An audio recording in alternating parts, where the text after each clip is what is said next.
Olá, boa noite. Esse é o nosso terceiro episódio do Socialismo Criativo Entrevista Moda e Política. Hoje eu recebo a camarada Joana Contino. A gente vai conversar sobre... O nosso tema vai ser Fast Fashion, o garoto propaganda do neoliberalismo. Vou fazer uma pequena apresentação da nossa convidada. Ela é doutora e mestra em design pela PUC-Rio. É autora da tese Design, Ideologia e Relações de Trabalho, uma investigação sobre a indústria da moda no capitalismo tardio, e da dissertação Fast Fashion, apontamentos sobre as transformações da moda na condição pós-moderna. Ela é professora nos cursos de Design e Comunicação Social da Unesa e no mestrado em Gestão da Economia Criativa na SPM do Rio de Janeiro. E no nosso papo a gente vai falar sobre fast fashion, né, e o garoto propaganda do neoliberalismo. Eu queria fazer uma rápida introdução, que inclusive é um trecho de um ensaio que eu escrevi para o fórum do Fashion Revolution. O Fred vai mostrar aí para vocês a capa do livro. Aí eu vou ler para vocês, só para vocês entenderem. Depois eu vou deixar aqui na descrição desse vídeo, quando a gente publicar, vai ficar disponível no YouTube do Socialismo Criativo, qual o caminho que vocês vão percorrer para poder chegar nesse livro. Tem textos muito legais. E o meu texto foi sobre esse encontro do neoliberalismo com o fast fashion. Em sua caminhada para e passo com o capitalismo, na década de 1980, a indústria da moda soube aproveitar as oportunidades oferecidas pela globalização e o seu núcleo ideológico e político, que é o neoliberalismo. O fast fashion é fruto desse período em que uma releitura do liberalismo clássico conquistava legitimidade no cenário político e econômico internacional. A moda rápida adota um modo de produção e de consumo em que os produtos são fabricados, consumidos e descartados rapidamente em escala global. O neoliberalismo, que preconiza a restrição à intervenção estatal na economia e o fundamentalismo de livre mercado, retoma a clássica metáfora liberal de Adam Smith, de a mão invisível do mercado, que conduziria o capitalismo ao equilíbrio econômico. E o neoliberalismo faz ressurgir a defesa da teoria política na qual estão entre as funções do Estado apenas a promoção da segurança, da justiça e do poder de polícia, além da criação de regulamentação necessária para assegurar o cumprimento dessas funções. E o fast fashion desfila todas as mazelas causadas pelo neoliberalismo e é uma espécie de garoto propaganda da dimensão sociopolítica dessa doutrina liberal, que é a necropolítica. Entre as principais críticas ao neoliberalismo estão a desregulamentação da força de trabalho e o enfraquecimento ou aparelhamento das forças sindicais, o que se traduziu em uma diminuição gradativa dos direitos trabalhistas e no padrão médio da vida da classe trabalhadora em todo o mundo. Esse nosso tema principal, que é o fast fashion, que é um sistema em expansão na indústria do vestuário, que tem como principal traço a produção acelerada por meio da multiplicação da quantidade de coleções. O objetivo dessa moda rápida é estimular o aumento da velocidade do consumo, de modo a escoar a produção crescente e garantir a lucratividade das empresas. Na dissertação de mestrado da Joana, ela aborda transformações ocorridas na indústria da moda a partir da investigação das estratégias utilizadas pelas empresas para a implementação do sistema do fast fashion. Aí eu quero até que o Fred, antes de eu fazer a primeira pergunta para a Joana, coloque aí umas imagens que a gente tem, que é um momento muito emblemático da moda, que é o acidente em Dhaka, Bangladesh, em 2013, né? Que vitimou mais de 2.000 pessoas, mais de 1.000 pessoas, outras 2.000 ficaram feridas, e foi ali, percorrendo os escombros, procurando corpos, que foram localizadas marcas, etiquetas de marcas globais de moda. Né? E mostrou depois uma imagem de Bangladesh, que é o segundo maior produtor mundial de roupas, né? Produção têxtil, essa daí, e eles reabriram em meio à pandemia, né, pela pressão, porque o país precisa dessa riqueza produzida pelas confecções, e quem está na linha de frente, como sempre, são as mulheres, né? Elas que tiveram que abrir mão da segurança sanitária durante a pandemia e foram lá encarar esse desafio. Então, eu começo perguntando, dando boa noite, agradecendo muito a Joana por estar aqui conosco. O que é Fast Fashion? Embora eu tenha feito essa apresentação, queria que você falasse, explicasse para a gente o que é o Fast Fashion. E boa noite. Bom, boa noite a todos, boa noite, Yara. Queria agradecer o convite, em primeiro lugar, dizer que é um prazer estar conversando com você hoje e sempre. Bom, o Fast Fashion, né, o termo Fast Fashion ficou muito associado a marcas de moda populares e de alcance global, né, as grandes redes de varejo. No entanto, o Fast Fashion não é um tipo de marca, um tipo de produto. O Fast Fashion é um conjunto de estratégias que diversas marcas de diversos portes se utilizam para produzir e comercializar os produtos. Você já falou algumas delas aí, estímulo à aceleração do consumo, aumento da quantidade de coleções menores, com menores estoques, enfim, é uma série de procedimentos produtivos, né, e de divulgação também, as duas coisas obviamente estão relacionadas, que pretendem acelerar o consumo, né? Acelera a produção e, portanto, precisa acelerar o consumo. Esse termo, ele se popularizou nos anos 2000, mas, na verdade, essas estratégias começaram a ser implementadas pelas grandes varejistas, como Benetton e Zara, no início foram elas, e elas começaram a colocar essas estratégias em prática já nos anos 90. E, atualmente, né, apesar de que muitas pessoas, até na mídia de moda, se fala muito sobre o fim do fast fashion, sobre o fim do modelo. Na verdade, eu acho que é exatamente o contrário. Eu acho que o modelo hoje ele é o modelo predominante, né? Até as marcas menores tiveram que se adaptar a esses tempos produtivos acelerados para continuar tentando sobreviver no mercado. Então, basicamente é isso. Assim, são estratégias para aceleração da produção e do consumo. E de que forma, Joana, esse sistema de moda rápida está em sintonia com as mudanças ocorridas no modo de produção capitalista?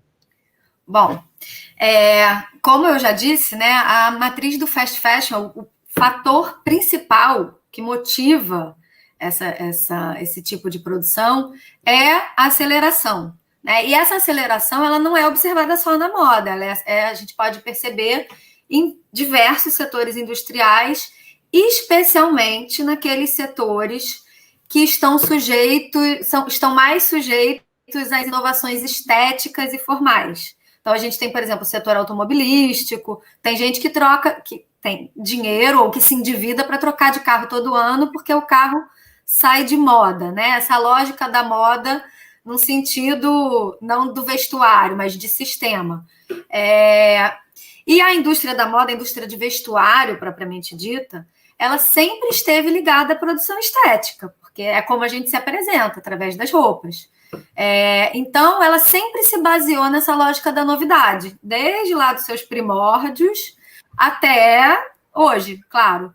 Então, a indústria da moda ela acaba respondendo muito, muito rápido a essas transformações, inclusive porque o capitalismo é um sistema que está sempre em expansão. Por ele estar sempre em expansão, ele precisa sempre produzir mais, né? O capital ele precisa sempre aumentar. Ele não pode estagnar e muito menos encolher. Ele tem que estar sempre num processo de crescimento. E o fast fashion é a expressão dessa dinâmica justamente porque ele é um conjunto de estratégias que é utilizado para que as indústrias produzam mais, as empresas vendam mais, explorem mais os trabalhadores e lucrem mais com isso, né? Acelerando o tempo de giro do capital. Ótimo. Quero dar boa noite também para o Jonas Freitas, obrigada aí pelo alô. E é o seguinte, a Joana, ela é marxista, então eu queria que ela falasse um pouco da base teórica que ela adotou para desenvolver a dissertação dela e também a tese, né, que não é o objeto aqui do nosso bate-papo, que é a economia política marxiana. Fala um pouco para a gente, para as pessoas entenderem qual a diferença de você ter uma abordagem liberal e uma abordagem materialista histórica dialética, né, para poder enxergar a moda. Bom, como a Yara acabou de falar, né, uso como referencial teórico Marx, o Engels também, né, o parceiro dele de escrita, e os marxistas que vieram depois. E o Marx, ele procurava descrever as leis de movimento do capitalismo. Na verdade, o Marx ele faz uma crítica à economia política, né, que é a ciência que fundamentou o liberalismo. Então, ele critica a visão, né, todos os escritos do Marx, se for lá no Capital, enfim, ele está o tempo todo dialogando com esses autores, como Adam Smith, que você comentou na sua abertura, justamente para mostrar que o capitalismo é um modo de produção que se baseia na exploração do trabalho, né, na criação de valor através do trabalho, que o valor é criado através do trabalho humano, né, através da exploração do homem pelo homem, e que também é um sistema que está sujeito a crises e que é um sistema que se reinventa a todo momento, né, e no bojo dessas reinvenções estão essas políticas neoliberais recentes, por exemplo, essas estratégias para que se venda mais, se consuma mais, e apesar de muita gente dizer que esse é um referencial teórico ultrapassado, eu discordo veementemente, porque, na verdade, eu acho que ele é mais do que adequado para examinar as questões relativas, né, ao nosso tempo. Porque todas essas leis que o Marx descreveu, apesar, obviamente, da sociedade ter mudado muito, da política, enfim, ter havido uma infinidade de mudanças nas relações sociais ao longo desses séculos, todas essas leis elas continuam em ação, né? Então, assim, quando a gente usa esse referencial para observar os tempos atuais, a gente consegue entender o processo histórico, né? E consegue entender como que essas leis interferem nas nossas ações concretas no nosso cotidiano. Ótimo. E, olha, nesse contexto de uma visão dialética, né, que não é a visão positivista, acho que é o jeito que o mundo funciona, né, o mundo liberal funciona desse jeito positivista, ou um ou outro, essa dialética, você, na sua dissertação, você adota o conceito capitalismo tardio e não sociedade pós-industrial. E o que muda no entendimento do fast fashion com essa sua escolha conceitual, Joana? Bom, essa é uma escolha político-ideológica, né? Isso é um fato. Porque nesse conceito de sociedade pós-industrial está embutida a ideia que a gente estaria vivendo uma nova forma social e que essa nova forma social não obedeceria às tais das leis do capitalismo clássico que o Marx descreveu, né? Então, de acordo com essa lógica, que está embutida nesse termo que parece inocente, mas não é, nenhum termo é inocente, né? A produção industrial não seria mais predominante, justamente porque a máquina foi tomando, em muitos setores, né, o lugar dos seres humanos na produção. Então, isso não caracterizaria mais a produção como sendo uma produção predominantemente industrial, justamente porque o setor de serviços se expandiu, enfim, e que também não faria mais sentido falar em luta de classes. E, na verdade, eu entendo, né, eu e boa parte, não sei se boa parte, acho que todos, né, todos os marxistas, que atualmente, na verdade, a gente vive um período em que a gente está plenamente industrializado, né? Todos os setores da economia estão mais do que industrializados. Os alimentos que a gente come, enfim, né? Os próprios serviços. E isso, na verdade, acirra as disputas entre capital e trabalho, justamente por causa da automação, da tecnologia. Então, no meu entendimento, é o contrário. Faz cada vez mais sentido a gente falar em luta de classes. Porque se a disputa entre capital e trabalho está cada vez mais acirrada, a luta de classes é cada vez mais importante. Então, quando eu escolho usar o termo capitalismo tardio, né? Não fui eu que inventei o termo, logicamente, eu inclusive pego do Mandel, que também não foi quem inventou, mas foi quem popularizou entre nós o termo. O que a gente está dizendo é que a gente entende que o momento contemporâneo ele não é novo, ele é uma continuação do desenvolvimento capitalista, né? Ele é um desdobramento histórico daquele capitalismo clássico que o Marx descreveu, né, lá com as leis que ele percebeu. Enfim. E o fast fashion, que você perguntou, né? Quando a gente fala de produção industrial e não pós-industrial, porque a ideia de pós é como se, né, tivesse passado esse momento. Quando a gente fala de produção industrial, de capitalismo industrial, capitalismo tardio, a gente está falando também das pessoas que estão envolvidas nesse processo produtivo, né? A gente tem que situar os trabalhadores nesse modelo, né? E por isso eu adoto essa nomenclatura e não a nomenclatura pós-industrial, que talvez seja até mais famosa por aí, né? Ótimo. E na tese, você parte da hipótese de que o fast fashion surge como resposta às demandas de produção e não de consumo. Você pode explicar para a gente o que muda no entendimento do fast fashion, essa sua percepção? Porque, no final das contas, a gente vê como se fosse uma demanda que as pessoas querem, as pessoas precisam, né? É o que é comumente difundido. Eu queria que você explicasse porque pode parecer simples e bobo, mas isso faz uma diferença enorme no entendimento desse fenômeno. Sim. Bom, o fast fashion se popularizou lá no início dos anos 2000, e quando eu escrevi a minha dissertação, né, quando eu fiz o meu mestrado, que foi entre 2013 e 2015, estava se falando muito do fast fashion, inclusive porque acabou se popularizando também por causa do Rana Plaza, né, que foi em 2013, mas era muito comum, como você disse, né, assim, o discurso predominante da mídia de moda e até de alguns autores de moda, assim, mais acadêmicos, era esse entendimento de que as marcas precisavam acelerar a quantidade aumentar a quantidade de produtos, porque os consumidores estavam ávidos por novas peças, né?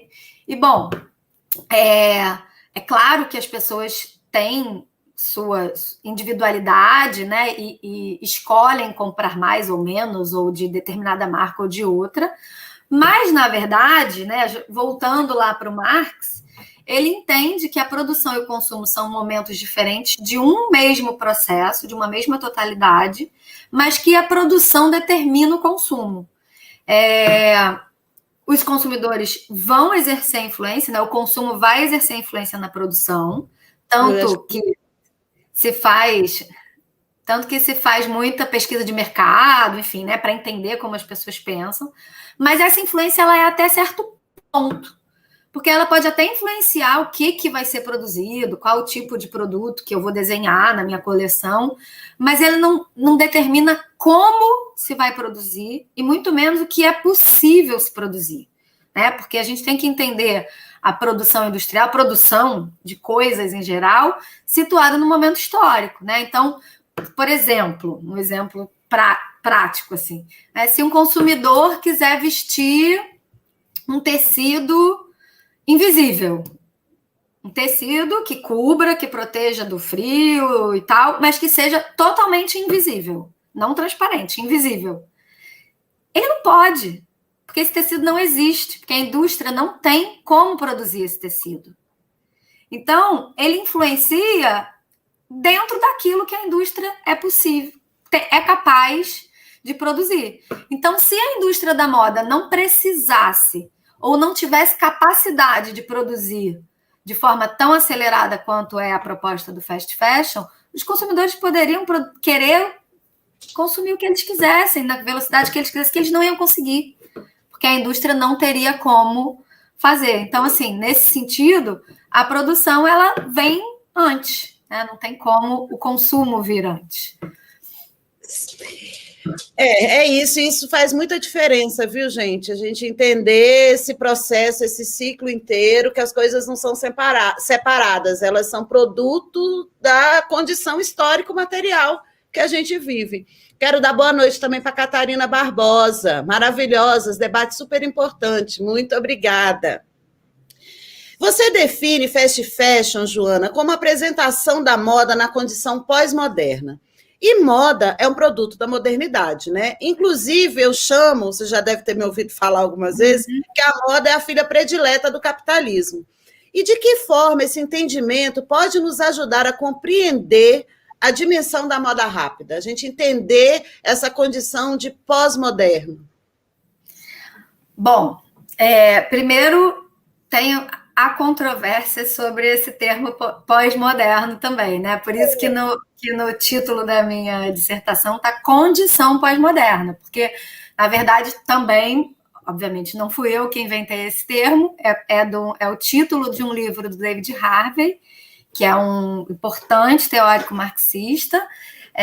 O livro chama Condição Pós-Moderna, e ele fala justamente de como houve sim uma mudança na forma como a gente percebe as coisas, a partir dos anos 70, que ele coloca, né, depois da crise do petróleo, enfim, depois dos 30 anos de ouro do capitalismo, né, que foi aquela expansão pós-Segunda Guerra, que houve sim uma percepção diferente por parte das pessoas, por conta da tecnologia, do que ele chamou de aceleração do tempo e espaço, mas que isso é uma condição, não quer dizer que estejamos vivendo um tempo pós-moderno, que isso é uma condição, porque é uma condição cultural. E a moda, né, ela como eu já disse, ela é muito suscetível a todas essas transformações, porque ela já é muito acelerada no sentido de que o tipo de produto ele já muda mesmo, né? Ao longo da história da moda, é claro que foi mudando cada vez mais rápido e também já foi bem mais durável do que é hoje, né? Antigamente as pessoas deixavam em testamento vestidos e roupas, né? Fazia parte do testamento junto com um talher de prata. Mas, enfim, a moda, ela tem essa é um tipo de produto, e como ele está muito visível também, né, na vida social, esse produto ele absorve muito essas transformações, justamente pelas suas características. Ótimo. Houve um outro ponto que é respondido, porque assim a gente tem que estudar muito, né, Joana? Porque nós somos forjados, enquanto jornalista, que você também é jornalista, é muito difícil a gente encarar o materialismo histórico dialético, né? É uma coisa que muda muito a nossa visão de mundo. E é um processo, é uma jornada, né? Que parece que não vai ter fim nunca. A minha sensação é essa. Acho que quanto mais você lê, mais dúvidas vão surgindo, e, enfim, é uma jornada. E um outro ponto que você destaca... Eu chamaria de questionamentos e não dúvidas, porque são questionamentos. Questionamento é uma coisa boa de se ter, né? A gente lê alguma coisa, reflete e questiona a partir daquilo. Dúvidas também, mas dúvidas a gente tira. Questionamentos, eles vão se multiplicando. É verdade, você tem razão. E a palavra é muito importante, né? A gente empregar o termo correto. E uma outra coisa que você destaca na sua dissertação é de que maneira mudanças no processo produtivo para aceleração do giro do capital, a precarização do trabalho, a desterritorialização da produção e a tendência à concentração e centralização do capital, que são traços marcantes desse capitalismo tardio, que alguns chamam de sociedade pós-industrial, se apresentam no fast fashion. Você pode dar exemplos desse fenômeno na prática? Desse frenesi do fast fashion? Bom, vamos lá. A precarização do trabalho, né, é um processo que está em curso e que é inerente ao modo de produção capitalista, porque a geração de valor ela pressupõe a exploração do trabalho nesse modo de produção que a gente vive, né? Não em todos. Afinal de contas, o capitalismo não é o único modo de produção, ele tem só 300 anos, o capitalismo industrial. Bom, é um processo, a precarização é um processo que está, né, atinge diversos setores, toda a classe trabalhadora, mas a produção de vestuário tem características que favorecem que o trabalho seja altamente precarizado. E uma das premissas do fast fashion, né, justamente por ele ter se consolidado, se popularizado, melhor dizendo, por meio das marcas de varejo popular, é que se barateia a produção, ainda que marcas caras também utilizem força de trabalho precarizada e muitas vezes em condições análogas, marcas de luxo, né, marcas caras, também se utilizam, né, dessas relações de trabalho, até em relações análogas à escravidão, né, enfim, condições análogas à escravidão. E o que acontece com o ofício da costura, especificamente, é que são operações relativamente fáceis de se aprender, né? E o maquinário... Você não acha? Mas sabe por quê? Porque, assim, quando a gente pensa em aprender a costurar, a gente está pensando em aprender a, sei lá, fazer um vestido inteiro. A produção industrial não é assim. A produção industrial é absolutamente parcelada. Então, a costureira, né, ou a criança que ajuda a costureira e tal, ela precisa aprender a operar a máquina e realizar pequenas partes. Então, uma costureira industrial, muitas vezes, se ela não tiver aprendido fora, se ela não tiver aprendido antes, ela não vai saber montar um vestido inteiro, porque ela não aprende o processo como um todo. Isso faz com que, sim, seja fácil, porque é muito parcelado, e com que seja barato, porque você pode treinar qualquer pessoa para fazer isso. Ela não precisa de muito tempo de aprendizado. Então, isso acaba favorecendo a precarização do trabalho, especificamente nesse setor. Outra coisa também é que o maquinário é relativamente barato.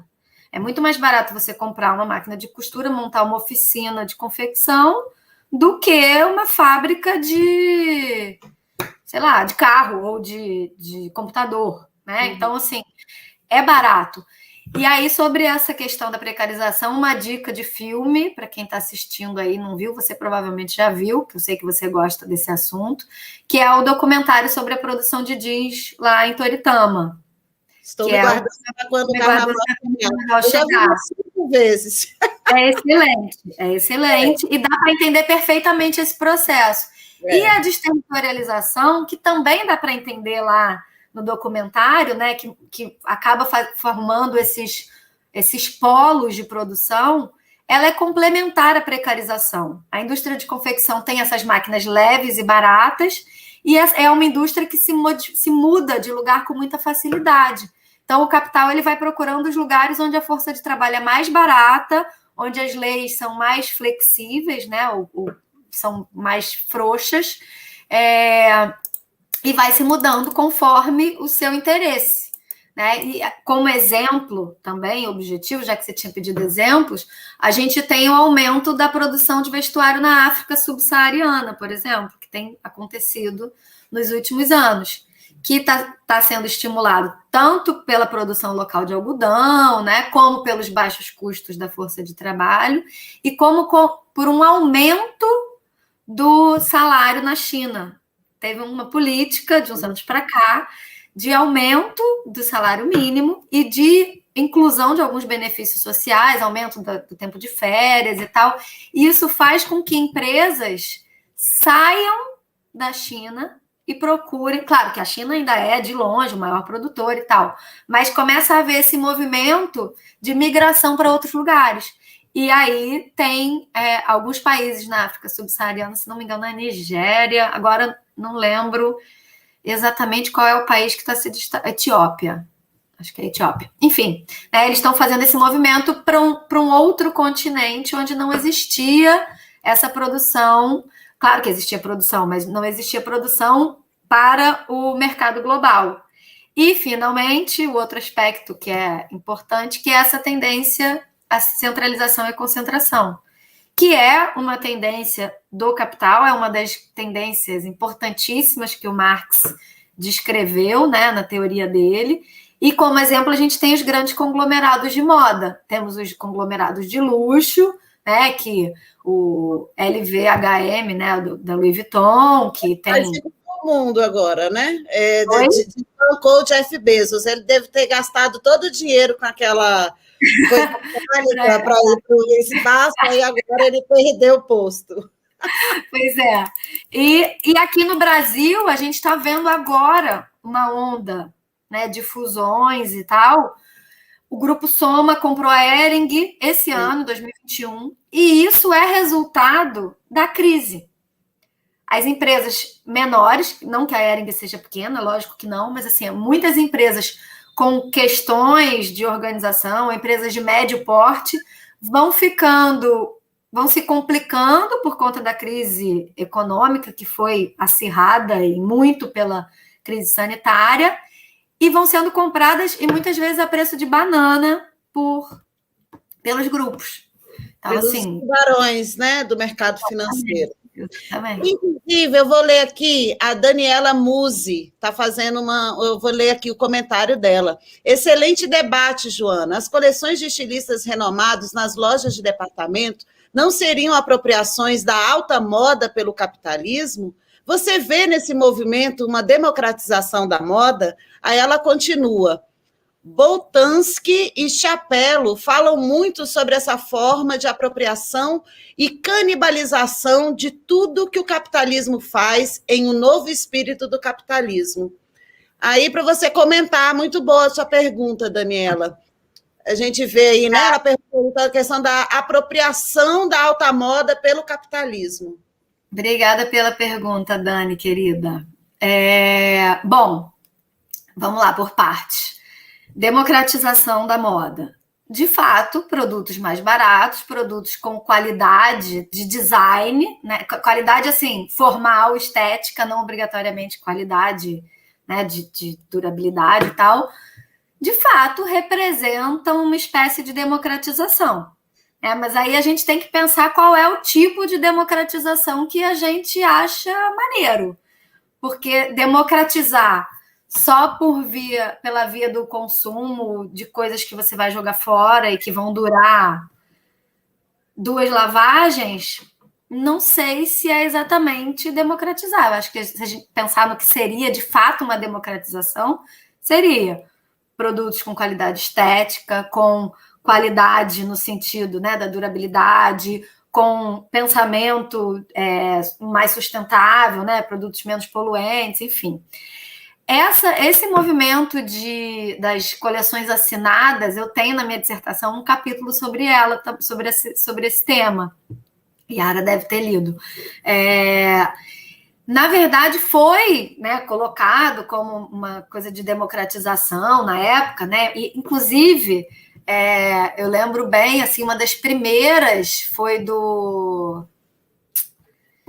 foi para a H&M, do Lagerfeld. Teve uma que aqui no Brasil foi um frenesi, que foi da Stella, foi uma das primeiras aqui no Brasil, que foi da Stella McCartney, que, inclusive, paradoxalmente, é uma marca que, né, tem essa pegada sustentável e foi parar lá enfim, é complexo.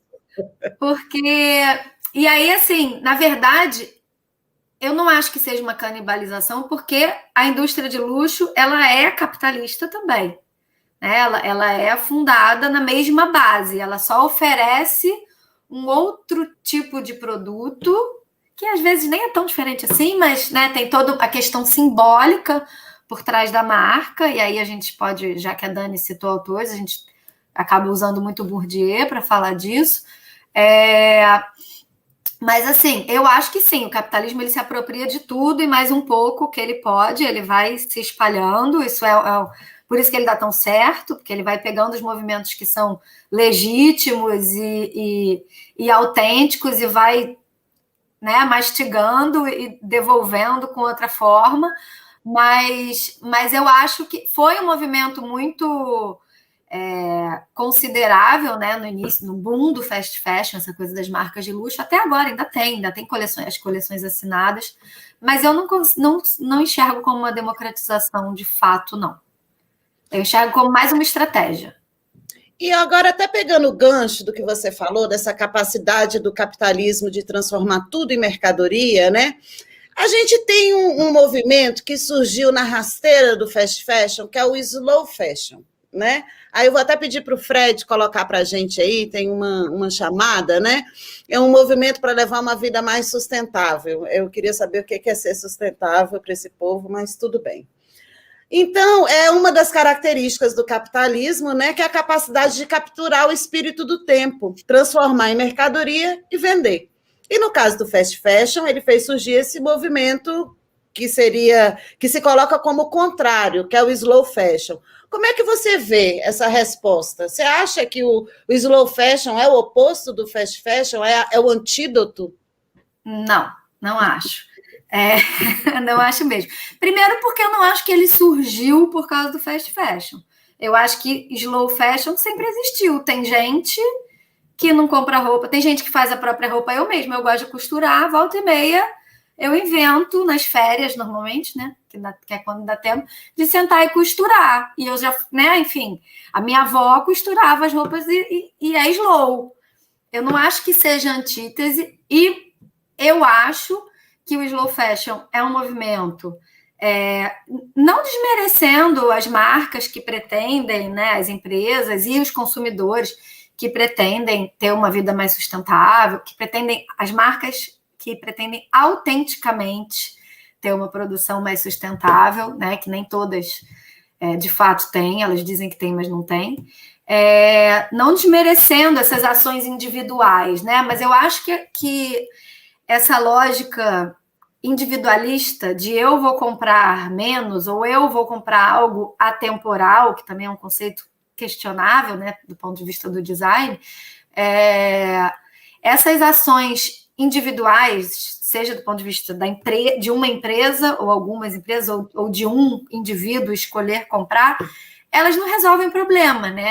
Elas acabam virando um nicho de mercado. Para mim, o slow fashion, entendido enquanto movimento, é um nicho de mercado, que inclusive é caro, e é mais caro.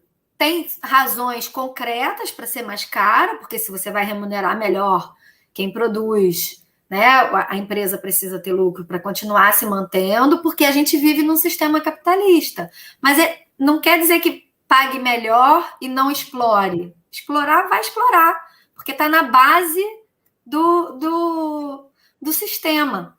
Né? Então, não tem como você produzir no sistema capitalista, ou é muito difícil, digamos assim, não tem como, não sei, mas é muito difícil você ter uma empresa e você conseguir produzir e não estar explorando alguém, né? Então, assim, eu acho que acaba virando um nicho de mercado, eu acho que o capitalismo, ele é um caso clássico desse, né, de apropriação, assim, de engolir o movimento, ainda que as pessoas façam isso muitas vezes com a melhor das intenções. Eu mesma, eu não compro em qualquer marca.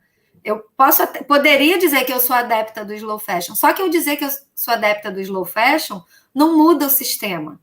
Exatamente. Exatamente. É exatamente a minha impressão. Eu louvo qualquer iniciativa para mitigar os efeitos dessa monstruosidade que é a indústria global da moda. Agora a gente tem que ligar o GPS, né? Isso não está mudando. Isso pode mudar a nossa consciência, nosso bem-estar, né? Sim. Conosco mesmo, enfim. E aí tem um outro mito, eu vou pedir para o Fred até colocar a imagem da Burberry, que o fast fashion é associado a roupas baratas e de baixa qualidade.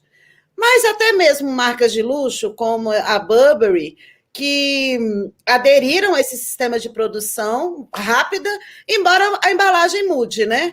E o modo de produção continua igual. Aí eles não chamam de fast fashion, é sinal buy now. E aí, como é que você analisa isso, Joana? Bom, o sinal buy now foi uma reação das marcas de luxo às grandes varejistas. Porque o que começou a acontecer? Né? As tradicionais marcas de luxo que desfilavam na Semana de Moda de Paris, de Nova York, aqui, São Paulo Fashion Week, enfim, elas apresentavam as coleções e vendiam dali a 6 meses. com essa aceleração, daqui a 6 meses, o negócio já passou de moda. A Zara já vendeu milhares, né? Então, assim, começou a ficar defasado. E aí, algumas marcas propuseram essa dinâmica que é o sinal buy now, que é também uma consequência do desenvolvimento tecnológico, né? Porque o consumidor, ele assiste o desfile e ele já compra praticamente ali, né, automaticamente na hora ou logo depois, o produto que ele está assistindo. Isso, então, na verdade, foi uma resposta, não é algo diferente, é uma consequência dessa aceleração. E é uma aceleração extrema, né, assim, porque você está desfilando e vendendo ao mesmo tempo. E tem outra coisa, que aí é uma questão que eu acho que ficou meio complicada para eles, porque uma das premissas do fast fashion é reduzir a quantidade de estoque. Né? Então, você produz menos, você produz mais rápido, mas você tem menos peça indo para liquidação e tal. Para você fazer o desfile e vender ao mesmo tempo, você tem que ter estoque. E aí é uma conta que não fecha. Né? A coisa correndo, como é que fala? O cachorro correndo atrás do rabo. E a Burberry, inclusive, queima produto, né? É uma das marcas. Né? O Reino Unido mudou a lei, foi um escândalo, mas olha a lógica, né? Eu prefiro queimar a vender barato. E aí, essa é a lógica do capitalismo na veia.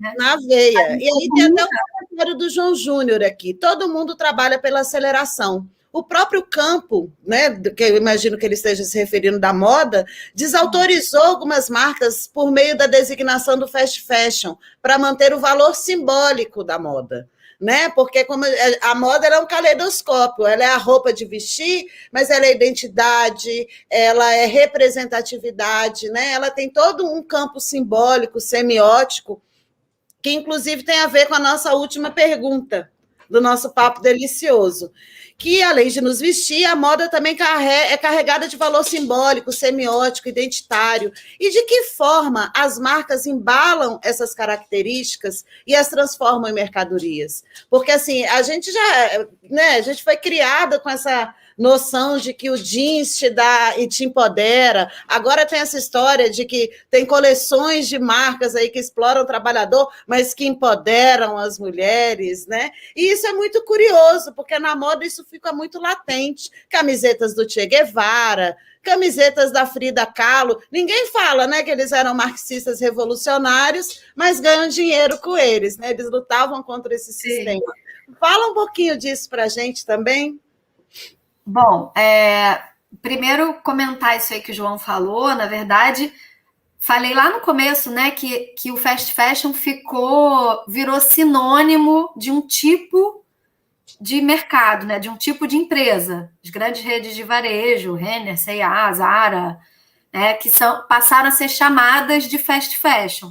Mas, na verdade, como o João bem comentou, todo mundo está correndo atrás dessa aceleração, porque faz parte da dinâmica. E uma das formas de estimular o consumo é justamente através desse valor simbólico, né? Dessa diferenciação da marca. A marca carrega um poder, né? E aí, voltando ao Bourdieu, um poder muito forte, né? De criar essa identificação. E a gente, né, pensando como designer, né, como pessoa que trabalha no meio do design, que eu sou professora do design, a gente está o tempo todo justamente pensando em como se construir essa ligação com o consumidor, né? E aí, por isso, a tal da importância da pesquisa de mercado, que é fundamental para a sobrevivência e que acaba sendo um dos motivos pelos quais a gente acredita, assim, olhando rapidamente, olhando sem um aprofundamento adequado, que a gente acredita que o consumidor tem tanta influência na produção. Porque o consumidor, de fato, ele é ouvido para saber como vai ser o produto, não como ele vai ser vendido ou de qual material ele é feito, assim, de qual material que ele pode ser produzido, enfim, né? Quanto ele vai custar, nada disso consumidor. Mas isso tudo é feito justamente através dessa construção simbólica, né? Dessa noção de identificação que se cria e que é inevitável. A gente faz isso o tempo todo, né? Com as nossas coisas em casa.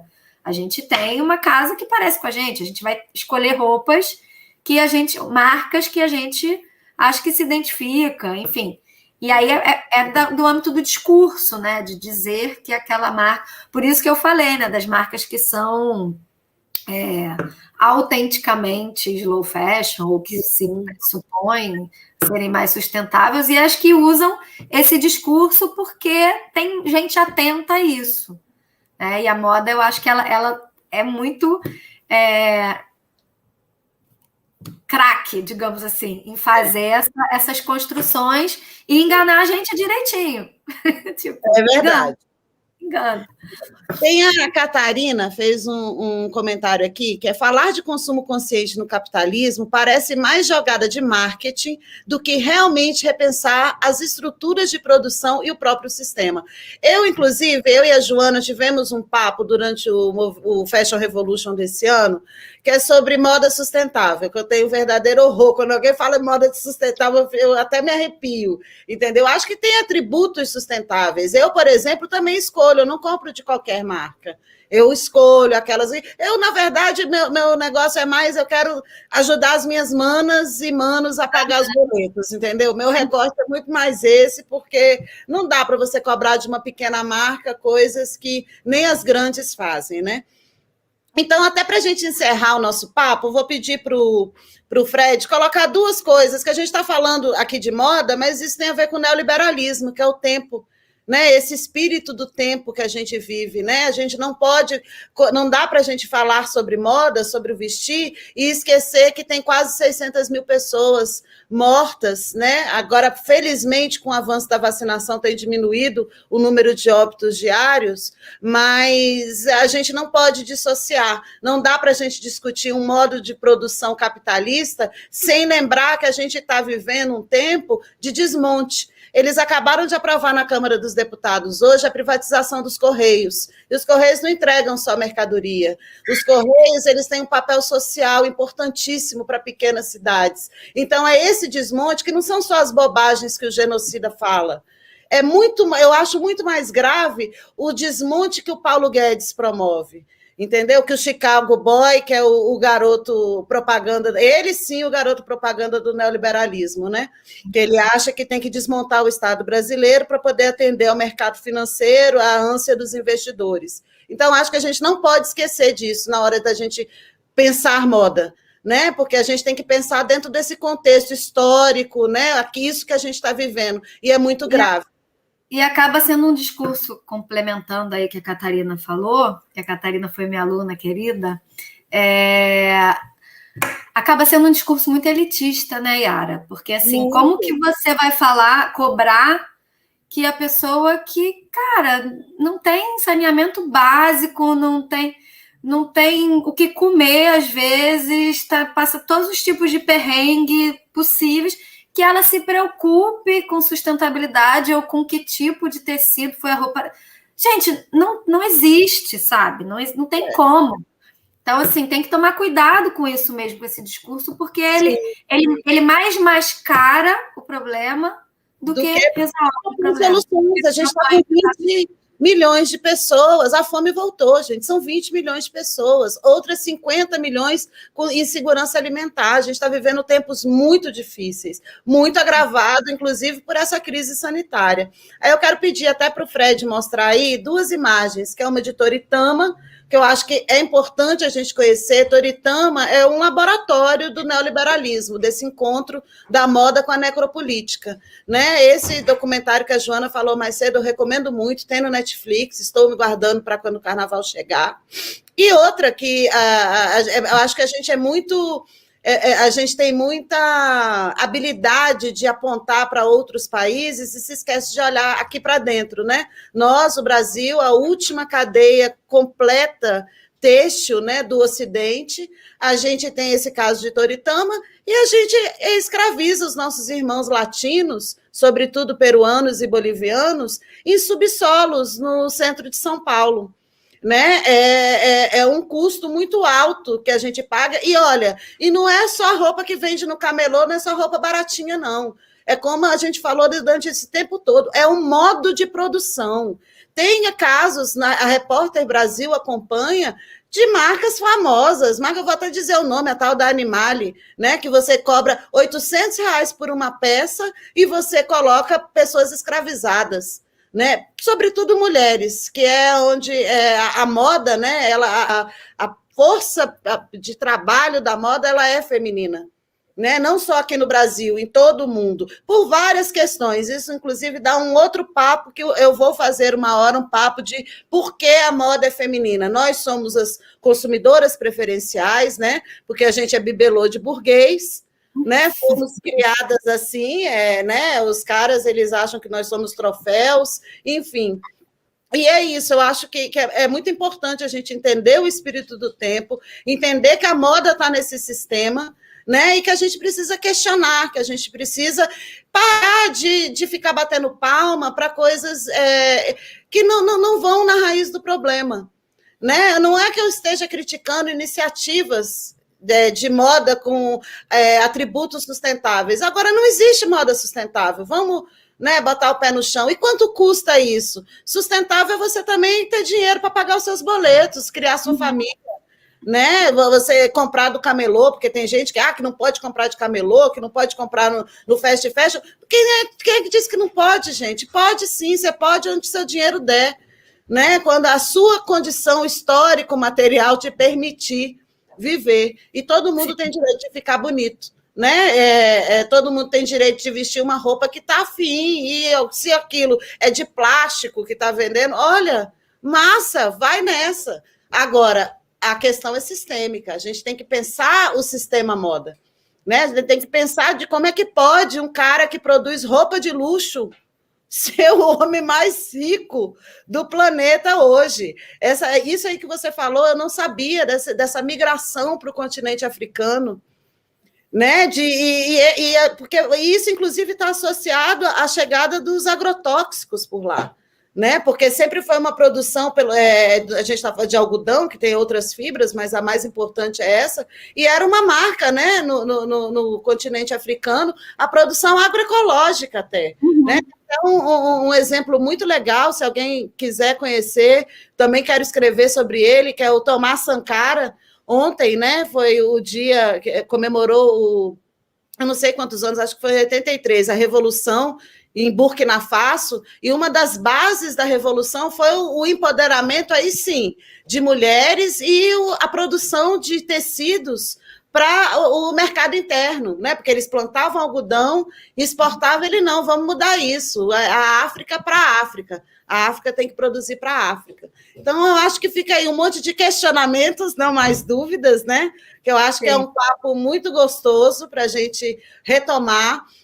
Eu quero agradecer a minha camarada querida, que a gente não se conhece pessoalmente, se conhece pelas redes e assim, mas foi um encontro muito legal com a Joana, porque é muito difícil encontrar alguém que adote, né, o marxismo para entender a moda. Então, a gente ainda tem muitas parcerias virão por aí. Né, Joana? Estamos preparando várias coisas aí que vai ser muito legal.